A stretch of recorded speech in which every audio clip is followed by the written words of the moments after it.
Olá, gente, tudo bem? Meu nome é Tailana e agora eu vou trazer para vocês qual a importância da boa-fé objetiva e da função social nos contratos. Bom, vou começar falando qual é a importância da boa-fé objetiva no contrato. Bom, na boa-fé objetiva contratual é de onde se deriva os deveres laterais e anexos das partes, ou seja, durante todo o processo do contrato, ambas as partes têm suas obrigações. Então, ambos têm que agir com cooperação, colaboração e lealdade. Como nos vem trazendo o Código 113 do Código Civil, que diz que a boa-fé deve ser o batizador do contrato, tanto para as partes quanto como para qualquer pessoa que tem esse contato, né, essa relação contratual.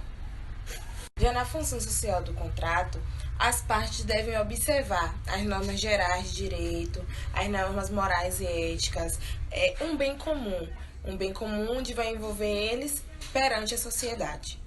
A principal consequência jurídica da função social é a ineficácia da relação das pessoas, que acaba não atendendo os interesses sociais e aí acaba afetando a dignidade da pessoa.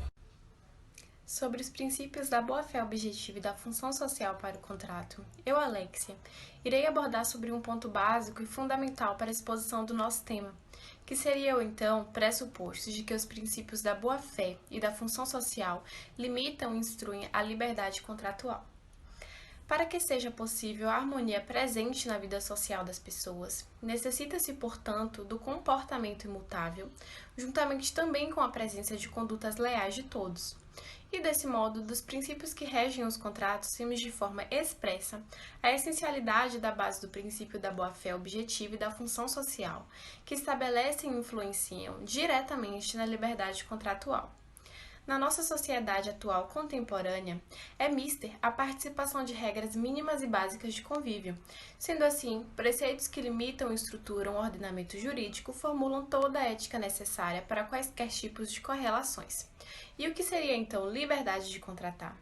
Diz respeito ao direito do indivíduo de poder celebrar contratos pela capacidade civil. Os contratos, então, representam acordos de vontades das partes e exige-se, portanto, que as partes comportem-se corretamente, não apenas durante a fusão, mas também na formação e execução do contrato. Olá, eu sou Lídia e irei trazer a necessidade dos princípios da boa-fé objetiva e da função social para a validação do contrato. Com o passar do tempo e com as novas tendências do direito contratual moderno, fez-se necessário uma renovação na compreensão desses princípios, de modo a harmonizá-los com a nova concepção de contrato, que veio a ser estabelecida no novo Código Civil. Como negócio jurídico, o contrato, para ser considerado válido, deve atender aos requisitos elencados no artigo 104 do Código Civil.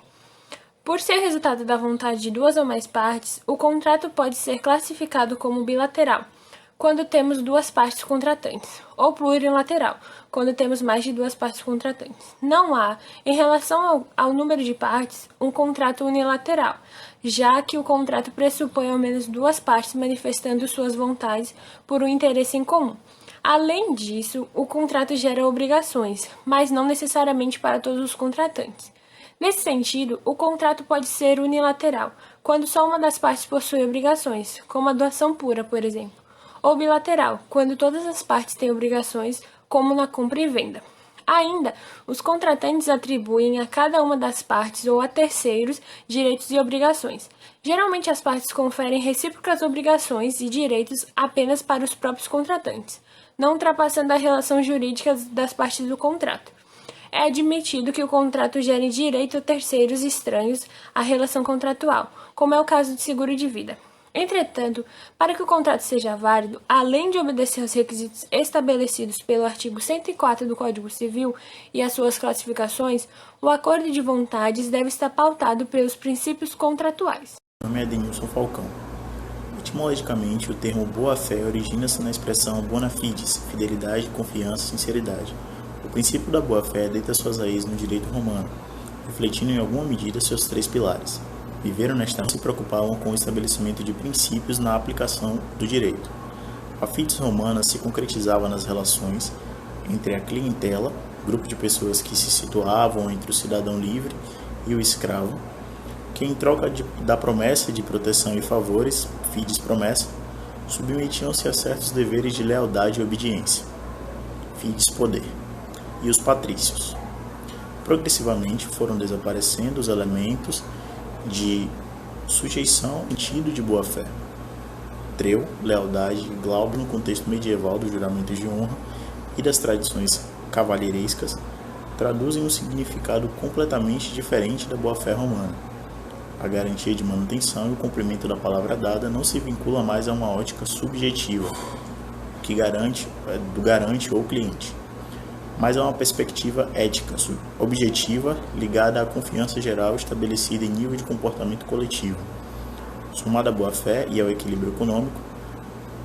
Falando agora um pouco sobre a função social dos contratos, forma a tríade dos modernos princípios contratuais, inserido expressamente no ordenamento jurídico brasileiro através do artigo 420, que determina que a liberdade de contratar será exercida em razão e nos limites da função social do contrato. É através dele que se pode flexibilizar o princípio da relatividade, isso porque se pode compreender a função social do contrato como a tutela dos efeitos do contrato, para além do próprio contrato, ou seja, assim como através da função social da propriedade se impõe ao seu titular que atenda a interesses sociais para que lhe seja tutelado o direito individual. Também a função social do contrato impõe ao contratante a observância dos efeitos que este produz.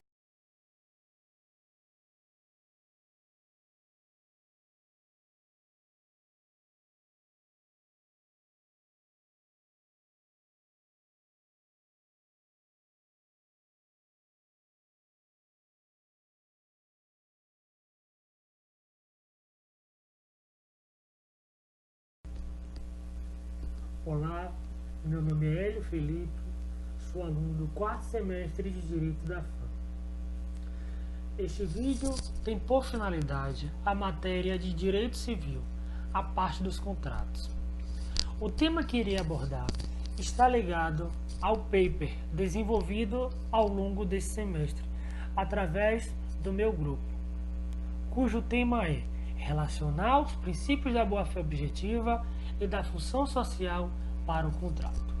Os princípios da boa-fé objetiva e da função social para o contrato têm grande importância, pois ao unirmos tais princípios aos possíveis contratos, trará segurança jurídica para a relação contratual, tendo em vista a limitação do poder da autonomia para a legalidade dos contratos, formando e estabelecendo direitos mútuos, ensejando um contrato justo perante a sociedade.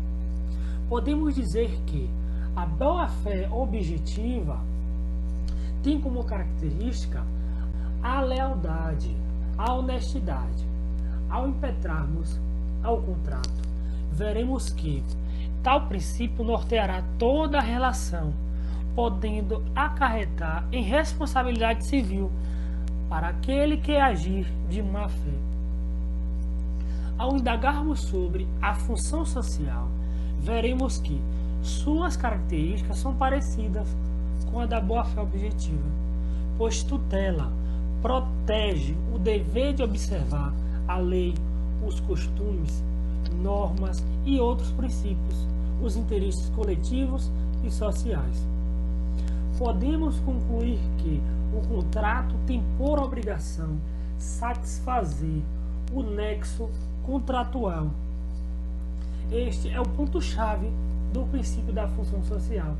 Estabelecer que o que foi acordado no início do contrato seja cumprido de forma justa.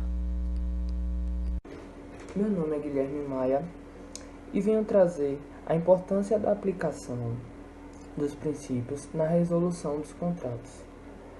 Bom, como foi citado pelos meus outros colegas, a aplicação destes princípios são o que nos trazem uma maior segurança jurídica para os contratos, visto que eles protegem não somente o contratado, mas também o contratante.